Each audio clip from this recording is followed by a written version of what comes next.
Magandang araw! Narito muli si Teacher Eileen para sa isang masayang kwentuhan. Umpisahan na natin!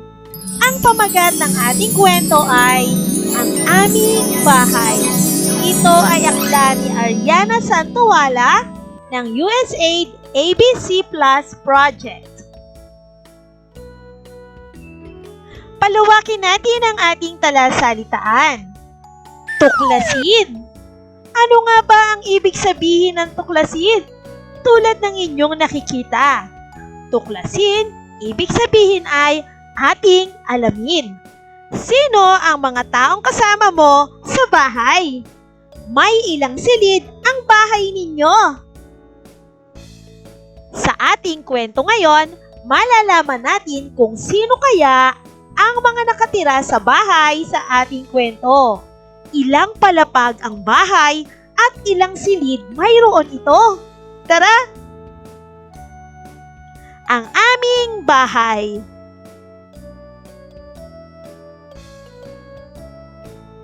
Sino ang nakikita niyong kasama ng bata sa larawan? Kasama niya ang kanyang lola. Kayo, may lola din ba kayo? Ako ang lola ko patay na eh. Kayo ba? Mapalad kung mayroon pa kayong lola. Isang batang lalaki ang dumating sa kanilang bagong bahay, kasama ang kanyang lola. Umikot siya para tuklasin at isipin kung ano ang gagawin ng kanyang pamilya sa bawat lugar. Pumunta siya sa sala. Ano ang kanyang naiisip na gagawin nila sa kanilang sala? Tingnan nyo ang mga nasa larawan. Naisip niya na makipaglaro sa kanyang alagang pusa, makipaglaro sa kanyang kapatid, mag-drawing sila. Ano pa? Ayun, kasama din ang kanilang lola. Habang ito ay nagpapahinga sa kanyang tumba-tumba. Pumunta siya sa kusina. Ano ang kanyang naisip nang siya ay nasa kusina? Naisip niya na nagluluto sila ng kanyang tatay sa kanilang kusina. Pumunta siya sa kwarto. At ano ang kanyang naisip na gagawin nila doon? Ayan! Naisip niya na masaya silang naglalaro, ngunit tahimik lamang. Naglalaro sila ng kanyang kapatid. Tahimik sila dahil natutulog pa ang kanilang tatay. Pumunta siya sa banyo. Ano ang kanyang naisip na gawin sa loob ng banyo?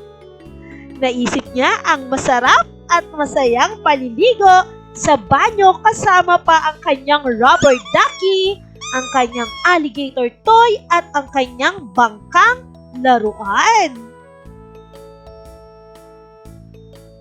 Pumunta siya sa likod bahay. At ano ang kanyang naisip habang siya ay nasa likod bahay?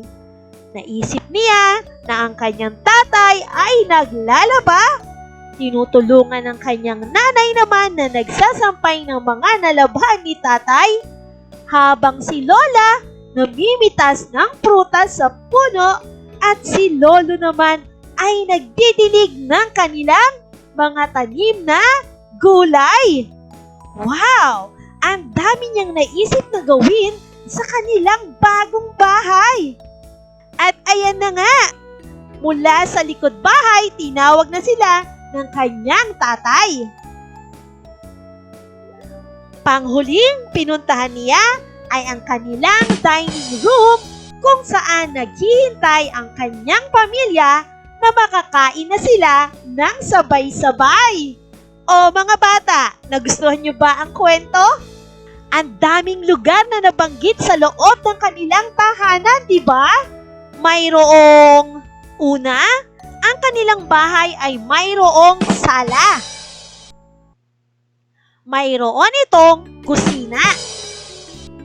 At sa itaas, sa ikalawang palapag, naroon naman ang kanilang kwarto. Mayroon din silang banyo. At mayroon ding likod bahay. At kung saan sila'y nagkakainan, narito ang kanilang hapagkainan o dining room. Nawa ay nagustuhan nyo ang ating kwento mga bata. Tandaan ha, na sa tahanan kailangan palaging magkakasundo ang lahat ng naninirahan dito. At masayang naninirahan dito ang ating pamilya. Kasama sina tatay, nanay, ate, kuya, bunso, o minsan naman ay kasama rin natin sina lolo at lola. At iba pa nating kamag-anak. Basta tandaan lamang na mahalaga na kayo ay nagkakasundo at masaya na naninirahan sa isang tahanan. Ito man ay isang palapag lamang o dalawang palapag. Ito man ay maraming bahagi o maraming lugar o iilan lamang. Ang mahalaga, nagmamahalan kayong pamilya. At dyan nagtatapos ang ating kwento mga bata. Nawa ay samahan niyo muli ako sa susunod pa nating kwento. Paalam! Hanggang sa muli! Maraming salamat sa panonood at pakikinig mga bata. Nawa ay masaya at marami kayong natutuhan. Huwag din kalilimutang i-share at i-like ang ating mga video lessons para mas marami tayong natututo. Muli ako si Teacher Arlene na palaging nagsasabing mag-aral ng mabuti dahil ito ang susi sa inyong tagumpay. Paalam! Keep safe everyone! Mwah! For more educational videos, please do like, share, and subscribe to Teacher Arlene's YouTube channel! Bye-bye!